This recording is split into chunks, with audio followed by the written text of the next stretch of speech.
Nang marinig ang mga katagang yon, mariing pinakiramdaman ni Chushu ang malawak na bulwagan, ang kanyang tingin ay naglagay sa mga nakalakip na miyembro ng pamilya Chu. Sa pangulo ng silid ay nakaupo ang mga nakatatanda ng pamilya Chu, bagamat sila ay teknikal na mga utusan lamang, sa kabila ng kanilang mababang katayuan, kapansin-pansin ang kanilang kayabangan, dala-dala nila ang titulong, nakatatanda, na may pagmamalaking halos paghihimagsik, madalas na nang ahas pang harmony ng mismong kagustuhan ni Chu Zhongguang. Lumipat ang kanyang atensyon sa unang asawa at sa kanyang anak, parehong nagpapakita ng malamig na kayabangan, hinahamak ang lahat ng hayagan, sila ang uri ng taong lantarang sumasalungat sa mga desisyon ni Chu Zhongguang, isang katangian na lalong nagpapapuot sa kanila sa mga mata ni Chu Zhongguang.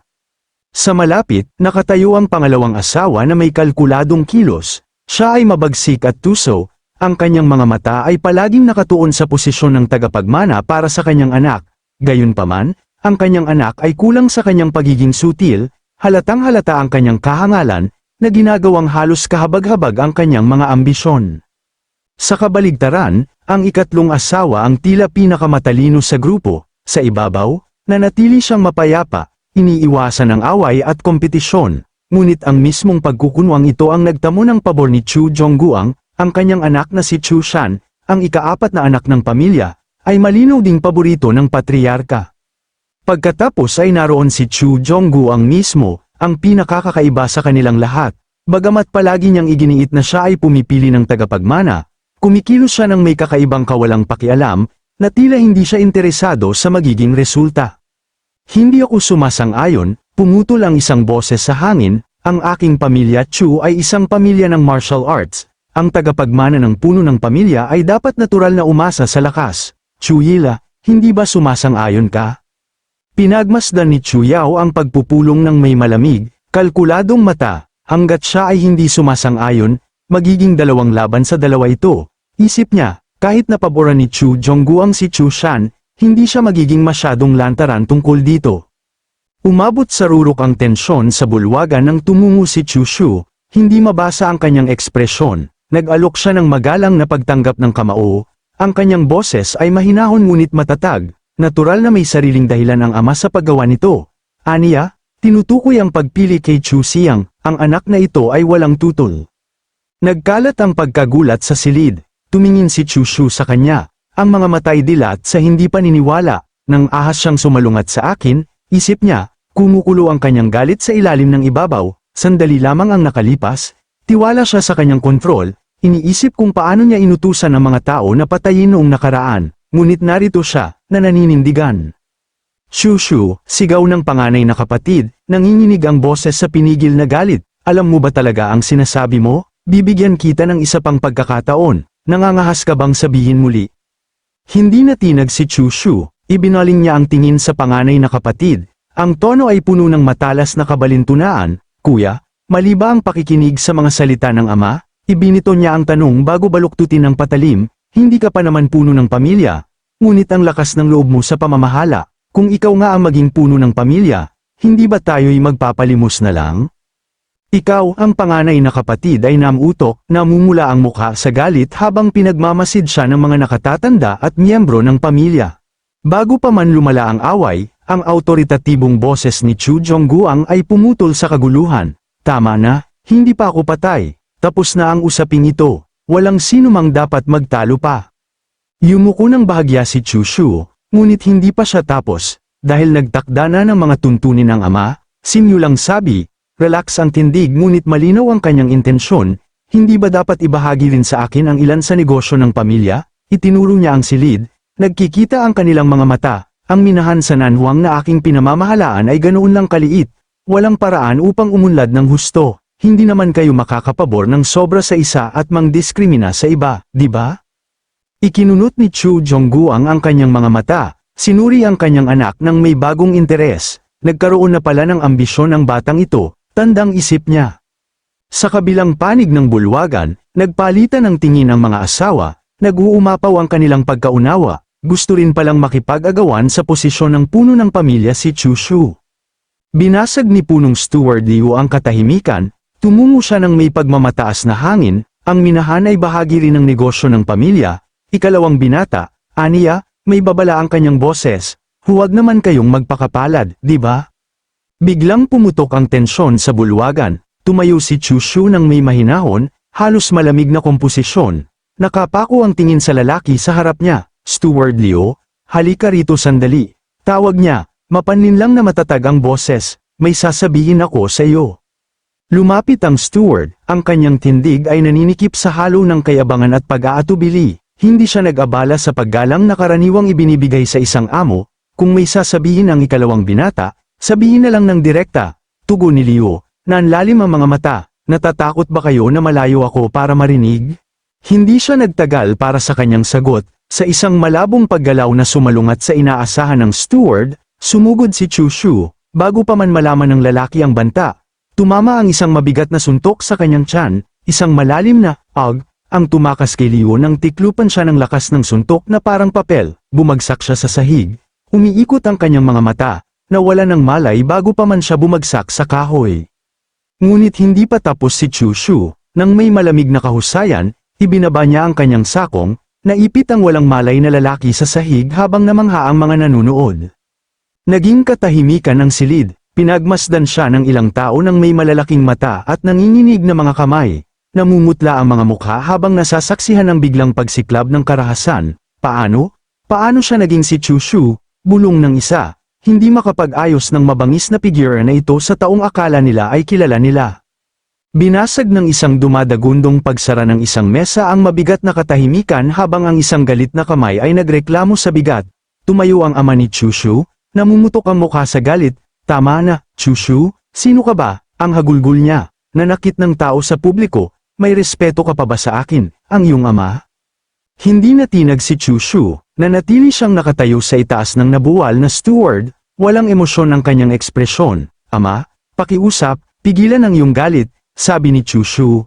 Bagaman kulang ang kanyang tono sa anumang tunay na pagsisisi, hindi lang mapigilan ng anak na ito ang sarili sa sandaling yun. Isang utusan ang nakikialam habang nagsasalita ang amo, 1 taon pa lang ang nakalilipas. Napakagulo na ba ng pamilya Chu? Masyado kang mabait, ama. Sapat na makapal ang tensyon sa malaking bulwagan para pigilin ang paghinga. Tumayo ng matuwid si Chushu, malamig ang kanyang tingin habang tinitingnan ang nabaluktot na anyo ng steward sa sahig. Kung ang isang basurang tulad mo ay nasa minahan ng nansyan, ang boses ni Chushu ay pumutol sa katahimikan tulad ng isang patalim, matagal na kitang ipinaakyat bilang parol sa langit. Ibinaling niya ang kanyang atensyon sa mataas na upuan kung saan nakaupo ang puno ng pamilya, mabait ang ama. Ngunit ako, si Chushu, ay hindi ganoon kadaling kausap. Pinagmasdan siya ng puno ng pamilya, hindi mabasa ang kanyang ekspresyon sa likod ng pinutol na balbas. Sa loob, napabuntong hininga siya. Ang steward, bagamat kamag-anak ng unang asawa, ay isang utusan pa rin. Ngunit problema ang hayagang pagwawalang bahala ni Chushu sa kinaugalian. Tila habang siya ay nakapag-iisa, naging kapansin-pansing kay abangan ang mga nasasakupan na ito. Kalimutan mo na. Wakas na nagsalita ang puno ng pamilya, dumadagundong ang kanyang boses sa silid. Tandaan mo ito sa susunod. Ito ang pamilya Chu, hindi ang minahan ng nansyan. Itinapat niya ang isang mahigpit na tingin sa kanyang anak. Pinaparusahan kita ng 3 buwan ng iyong buwanang allowance para bayaran ang paggaling ni Steward Luo. Nag-alok si Chushu ng mababaw, magalang na yuko. Bagaman nanatiling matalas ang kanyang mga mata, sinusunod ng anak na ito ang utos. Gayunpaman, ama, tiyak naman na hindi ninyo ako pababayaang magpatuloy na magbantay sa minahan ng nansyan bilang aking negosyo. Tumuwid siya, isang mapaghamong kinang sa kanyang mga mata. Kung hindi, ano ang kabuluhan ng pagtawag sa akin, ang tagapagmana ng pamilya, pabalik dito? Hinimas-himas ng puno ng pamilya ang kanyang baba, na wala sa pag-iisip, habang wala siyang hangad na pag-alitan ng husto si Chushu, baka mapahina ang posisyon ng kanyang sariling tagapagmana. Hindi niya maaaring pahintulutan ng bata na maging sobra sa harap ng angkan.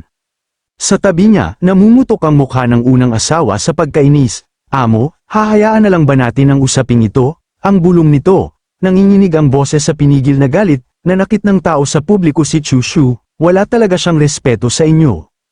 Hindi siya tinignan ng puno ng pamilya, ano pa ang gusto mong gawin ko? Bayaran ng buhay niya. Sinabi ko na, tapos na ang usaping ito. Bumalik siya kay Chushu, nagawa na ang kanyang desisyon, hintayin hanggang sa bumalik ang karaban ng kalakal na papunta sa kaharian ng Yan. Ito ang pamamahalaan ni Chushu. Maraming salamat, ama, Tugon ni Chushu, yumuko ng malalim sa pagkakataong ito, isang malamig na ngiti ang naglaro sa mga sulok ng kanyang bibig. Habang umaalis siya, hindi niya mapigil ang makaramdam ng bahagyang paghamak sa babae at sa kanyang anak. Sa loob, mapait ang kanyang mga iniisip, itinuturing niya ang unang asawa at ang kanyang anak na si Chuyun bilang walang iba kundi isang pares na mga hanggal, sa kabila ng pagiging ipinanganak sa isang prestihiyosong angkan, kulang sila ng pangunawa sa kanilang sariling katayuan. Para sa kanya, kahabag-habag si Chuyun, bagamat 7 o 8 taong mas matanda kay Chushu, desperado pa ring nakikipag-agawan sa kanyang mga nakababatang kapatid para sa posisyon ng tagapagmana.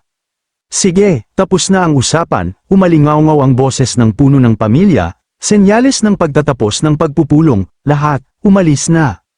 Habang lumalabas ang mga tao, nakita ni Chushu ang isang babae na nakasuot ng matingkad na pulang damit, ang pangalawang asawa. Hindi niya inasahan na magkakaroon ng ganoong ligaw na ambisyon si Chushu sa loob lamang ng 1 taon. Noong una ay naniniwala siya na ang kanyang pangunahing mga kalaban ay ang unang asawa at si Chuyun, ngunit malinaw na nagbabago ang politikal na landscape ng pamilya. Ang tirahan ng pangalawang asawa malayo sa mga nakatitig na mata ng pangunahing bulwagan, nagkaroon ng masidhing pag-uusap sa loob ng kwarto ng pangalawang asawa, nakatayo ang kanyang anak sa harap niya, mahigpit ang boses sa pagkabigo at hindi paniniwala. Inay, hindi ba't nag-ayos ka ng mga tao para tapusin ang peking palabas na yun? Ang demanda niya. Malakas ang kilos, paano siya nakakabalik ng buhay ngayon? Nakaupo ng komportable ang pangalawang asawa, bagaman isang kisap ng pagkayamot ang tumawid sa kanyang mga tampok. Nagkamali ako ng kalkulasyon, inamin niya. Sino ang mag-aakala na pagkatapos ng 1 taon sa minahan ng Nanshan, magbabago ng ganoon si Chushu?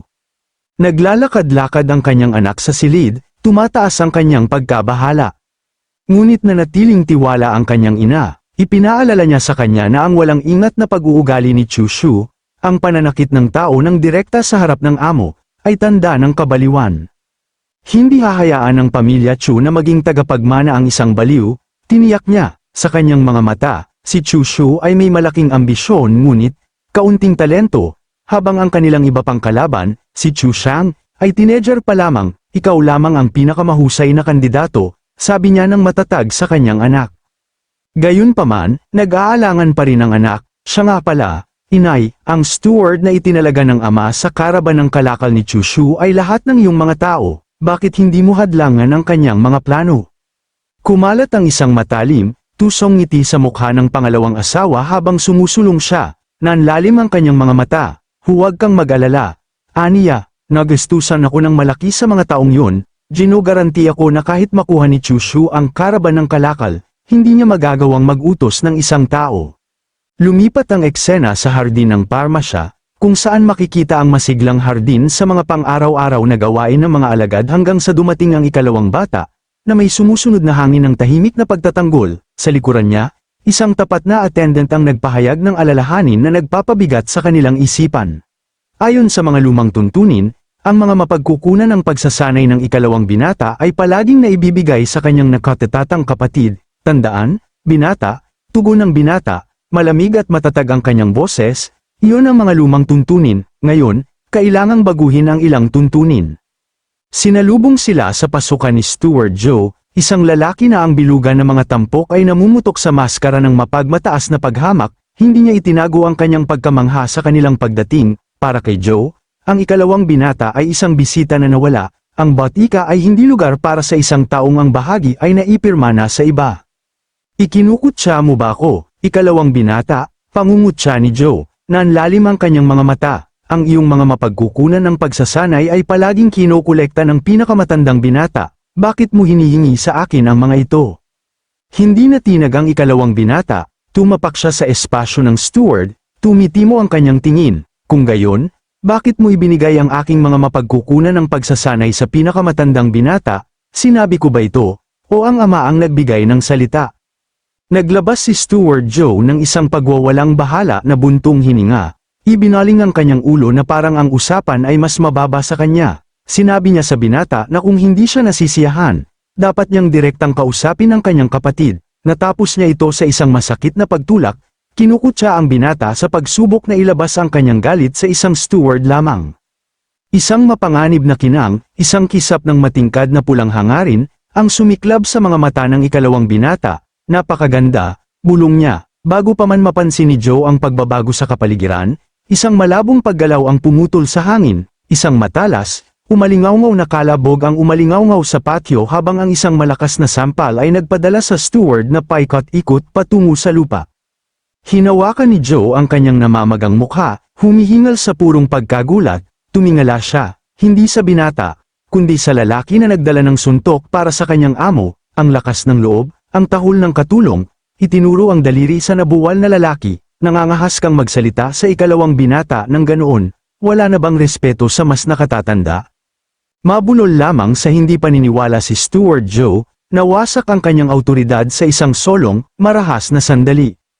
Bago pa man makapagsalita muli ng pagtutol si Steward Joe, isang matalas na utos ang pumutol sa kanya. Tumahimik ka, wala kang karapatang magsalita dito. Tumungo ang punong steward, mahigpit ang ekspresyon habang pinipigil ang kanyang nasasakupan. Bamaling sa ikalawang binata ng may magalang na yuko.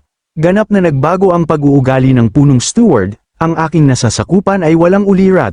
Pakiusap niya, ang kanyang boses ay may sanay na pagpapakumbaba. Ikalawang binata, pakiusap, patawarin mo siya. Ang mga mapagkukunan ng pagsasanay ay nakatago rito, walang nawawala. Upang lalong mapahinahon ng binata, idinagdag niya na naghanda rin siya ng isang bote ng mahusay na mga paeldores para sa pagsasabog ng dugo upang may hatid kaagad. Tinanggap ng ikalawang binata ang alok ng kapayapaan ng may malamig. Nag-iisang babala, hayaan mo na ito ay hindi na maulit. Pagkatapos nito, siya at ang kanyang katulong ay tumalikod sa batika, ang kanilang mga yapak ay umalingawngaw habang sila'y umaalis. Pinagmasdan sila ng punong steward habang umaalis, naglabas ng mabigat na buntong hininga ng ginhawa nang wala na sila sa paningin. Ha? Sa wakas ay nawala na. Sa likuran niya, pinapagaling ni Steward Joe ang kanyang namamagang mukha, ang kanyang pagkalito ay nagiging pagdaramdam. Punong steward, bakit mo ako sinampal kanina, at napakagalang mo sa tsushu na yon? Ang mga mata ng punong steward ay nanatiling nakatuon sa pintuang daan kung saan nawala ang binata. Iyon ay para sa iyong sariling kabutihan, tugon niya.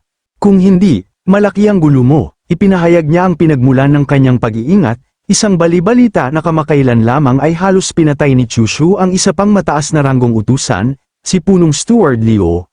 Halos himatayin sa gulat at takot ang matabang si Joe dahil sa hindi makapaniwala sa kanyang mga narinig, dagdag pa ng punong steward na. Tandaan, mula ngayon, maging mas magalang pa sa ikalawang binata kaysa sa ibang mga binata, babala ng punong steward, ibinaba ang kanyang boses sa isang mababa, seryosong tono, iba na ang ikalawang binata ngayon kaysa sa dati.